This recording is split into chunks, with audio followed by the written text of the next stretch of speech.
شما را در دنیا خدا و پیغمبر کن گفته بود که اگر کسی یک بار لا اله الا الله بگه جنت می رود. چرا شما در دوزخی؟ آیا یکم گناه کردین از اسلام دور شدین؟ تمسخر میکنن، مسخره میکنن.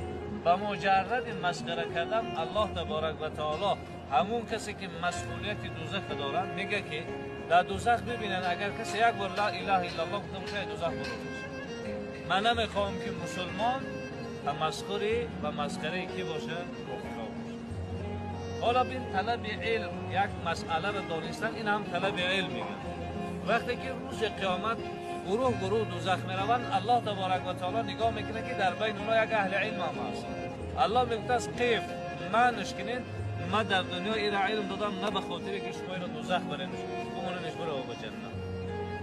چقدر طلب علم نعمت بزرگ، یعنی یک فرض خدا را دانستن.